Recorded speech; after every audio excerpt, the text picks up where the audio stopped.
Bonjour amis des livres, c'est la chaîne du Cactus qui lit et aujourd'hui c'est l'heure du bilan pour mon Cold Winter Challenge.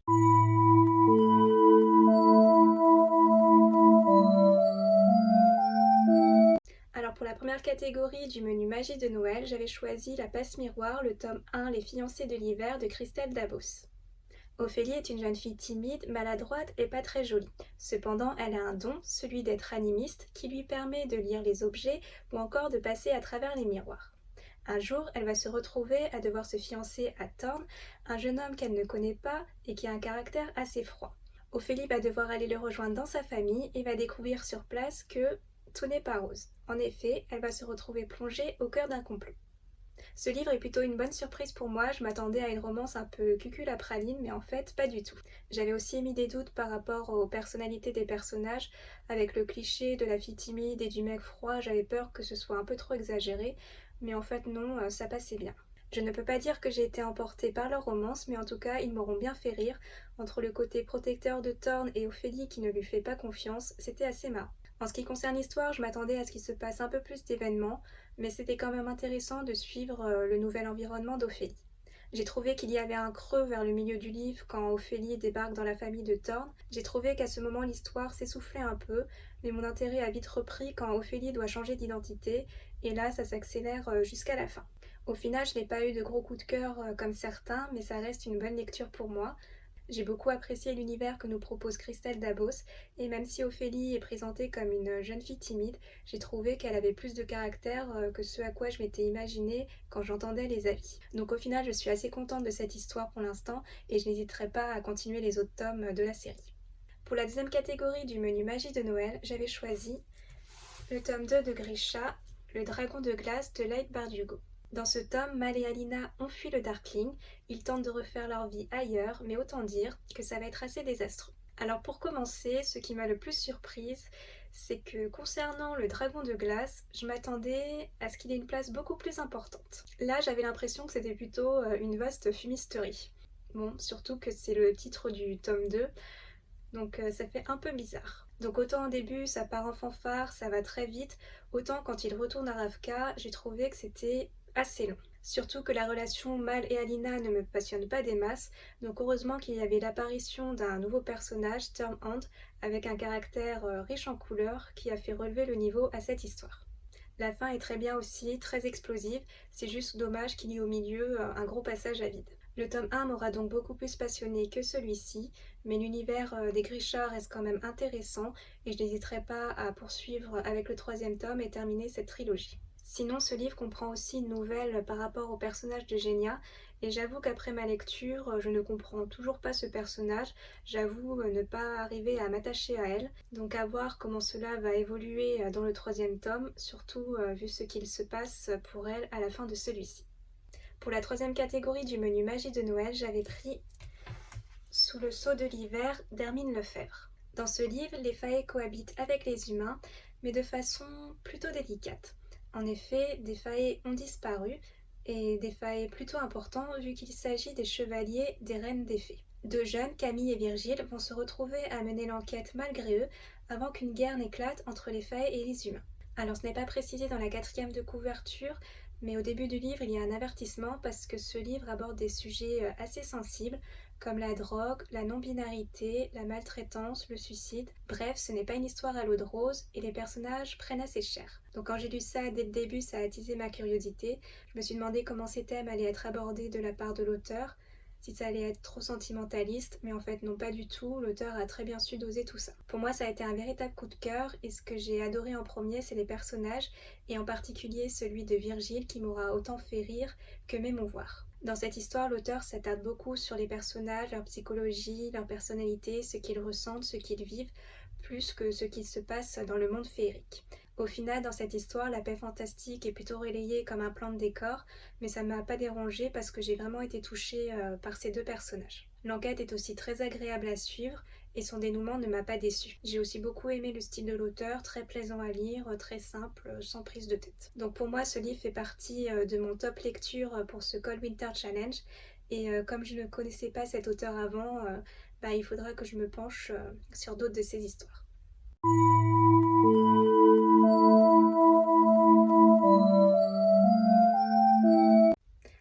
première catégorie du menu cocooning hivernal, j'avais pris Sang et chocolat de Annette Curtis Close. Viviane est un loup-garou, mais elle rêve d'avoir une vie normale.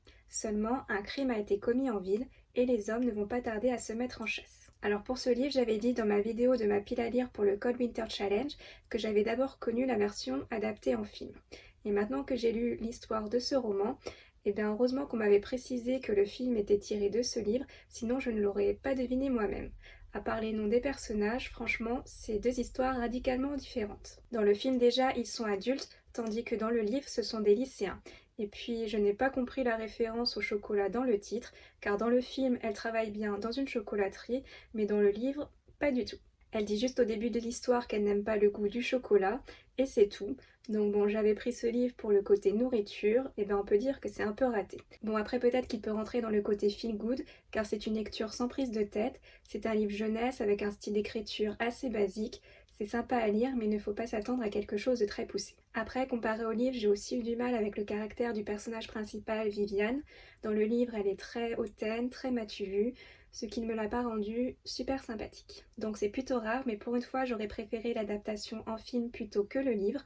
Je l'ai trouvé plus abouti, plus adulte, et au moins on comprend la référence au chocolat. Pour la deuxième catégorie du menu cocooning hivernal, j'avais pris Un sort si noir et éternel de Brigitte Kemmerer. Harper, une jeune fille vivant à Washington, va un jour se faire propulser dans un univers parallèle lorsqu'elle va tenter d'empêcher l'enlèvement d'une autre jeune femme. Alors ce livre est une revisite du conte de La Belle et la Bête, et comme j'en avais parlé dans la vidéo sur Rose éternelle, j'ai beaucoup plus été happée par cette revisite-là que Rose éternelle. Notamment grâce à ses personnages.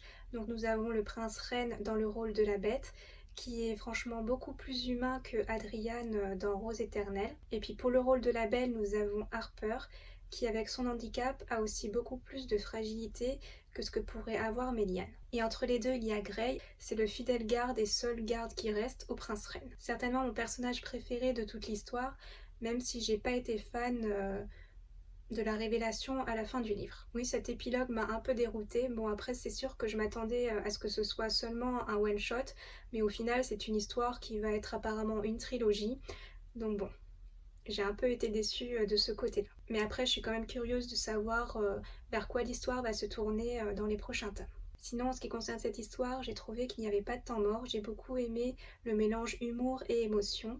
Et j'ai aussi apprécié le fait que Harper puisse retourner dans son monde à elle, car je m'attendais pas du tout à ce qu'elle puisse le faire. Si la relation entre le prince Reine et Harper est un peu compliquée au début, j'ai trouvé que leur évolution était très crédible et très bien amenée.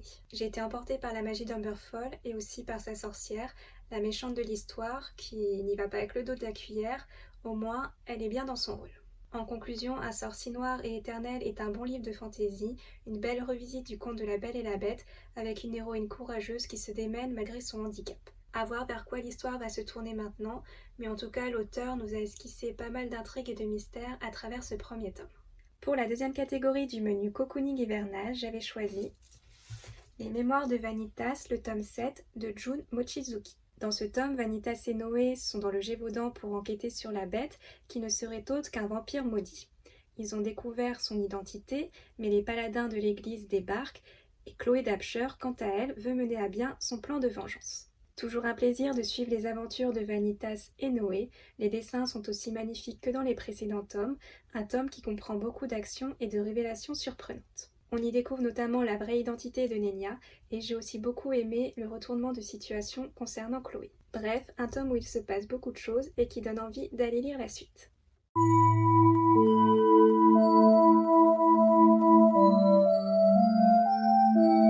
Pour la première catégorie du menu sorcellerie hivernale, j'avais pris La main gauche de la nuit de Ursula Le Guin. Ganyi Ai, un ambassadeur de l'écumène, sorte d'alliance de plusieurs planètes, va se retrouver sur celle de Getten pour convaincre ses habitants de rejoindre la coalition. La particularité de la planète de Getten est qu'elle est couverte de glace, mais surtout que ses habitants sont tous androgynes. Alors ce livre m'a beaucoup moins emballé que L'autre côté du rêve, et c'est notamment dû par son début qui est assez indigeste. J'avoue que j'ai eu un peu du mal, il y a beaucoup d'informations à assimiler, et c'est surtout dû au fait qu'au début il y a beaucoup d'intrigues politiques qui m'ont assez saoulée. J'ai vraiment commencé à m'intéresser à cette histoire lorsque Ganyi Ai commence son voyage. Là, j'ai trouvé que le récit prenait une autre tournure et que ça devenait beaucoup plus passionnant. J'ai notamment adoré le périple à travers le glacier qui était très immersif et très bien décrit de manière très subtile de la part d'Ursula Le Guin. J'ai aussi adoré dans ce récit les descriptions sociologiques, la différence entre cette société d'hermaphrodites et les visions qu'ils ont des humains. J'ai aussi aimé l'évolution de la relation entre Gani Ai et Estraven, un des habitants de Getten. Au début, j'avais un peu des doutes sur ce personnage, mais au final, j'ai été touchée par son histoire, par les échanges qu'il va avoir avec Gani Ai et comment va évoluer leur amitié. Au final, Ursula Le Guin nous décrit un monde très riche et cohérent. C'est un très beau roman de science-fiction, plus tourné vers la réflexion que vers l'action. C'est une ode à la tolérance et à l'acceptation de l'autre. Pour la deuxième catégorie du menu sorcellerie hivernale, j'avais pris L'heure des sorcières, le tome 2 de la saga des sorcières Mayfair d'Anne Rice. Lasher, l'esprit qui hantait la famille Mayfair depuis tant d'années, a réussi à devenir de chair et d'os grâce à Rowan. Mais quelles conséquences cela va avoir sur l'humanité? Rowan est bien décidée à le savoir. En tant que bon médecin, elle va partir avec Lasher pour pouvoir étudier ses tissus, son sang et son ADN. Mais tout ne va pas se passer comme elle le voulait. Et de son côté, Michael, après une phase de désespoir, va tenter de la retrouver. Autant dire que pour le début de cette histoire, je ne m'attendais pas du tout à ça. Anne Rice nous introduit un nouveau personnage, celui de Mona, une jeune fille de 13 ans, au caractère vraiment très spécial. J'ai été un peu déçue du comportement de Michael envers elle, mais bon. Puis avec la relation entre Rowan et Lasher, on peut dire qu'Anne Rice a le don pour nous parler de choses vraiment très dérangeantes. Cela dit, dans ce tome, j'ai beaucoup aimé en apprendre plus sur l'histoire de Lasher et aussi sur celle de Julien, car je ne m'attendais pas du tout à ce qu'on ait des révélations sur son histoire à lui. Nous avons donc beaucoup d'informations de révéler, mais c'est plus digeste que toute la généalogie des Mayfair dans le précédent tome. Donc un tome avec plein de surprises, et vu comment ça se termine, je me demande vers quoi l'histoire va se tourner dans le dernier tome de la trilogie. Donc à voir, peut-être que le tome 3 se concentrera plus sur l'histoire des sorcières en elles-mêmes, mais en tout cas, je vais attendre pour le découvrir, car comme j'ai lu le tome 1 et le tome 2 dans la foulée, là je vais faire une petite pause avec Anne Rice. Pour la troisième catégorie du menu sorcellerie hivernale, j'avais pris L'ours et le rossignol de Catherine Ardenne. Cette histoire se passe dans une Russie d'époque médiévale. On y suit Vassia, une jeune fille qui est capable de voir les esprits parmi les humains. Des esprits protecteurs si l'on croit en eux et qu'on leur donne quelques offrandes. Vassia vit en harmonie avec ses proches jusqu'au jour où sa nouvelle belle-mère et un prêtre vont arriver au village. Deux personnages qui n'acceptent pas du tout la croyance envers les esprits. Avec ce livre, j'ai eu un peu du mal à rentrer dans l'histoire au début. L'intrigue se met en place vraiment très lentement. J'ai vraiment commencé à me prendre au jeu à partir du moment où Anna et le prêtre arrivent dans le village. Vassia, le personnage principal de cette histoire, est très touchante et très intéressante à suivre. J'ai adoré comment elle reste dans sa droiture, dans sa gentillesse, alors que les autres personnages n'ont pas vraiment des actions très gentilles envers elle. Avec ce livre, j'en ai appris plus sur le folklore russe et les croyances d'antan. Il y a d'ailleurs notamment des mots laissés en russe dans le texte qui fait encore plus immersif. Le fanatisme de certains personnages m'a en revanche un peu lassée. J'avoue ne pas comprendre comment des gens peuvent être ingrats envers quelqu'un qui leur sauve la vie et en voulant la brûler parce que c'est une sorcière. Donc même si j'ai eu du mal au début, au fil des pages, j'ai réussi à me prendre au récit qui est inspiré d'un conte russe et on sent bien toute la magie et le folklore qui se dégage. Le froid est aussi au rendez-vous pour un dépaysement garanti.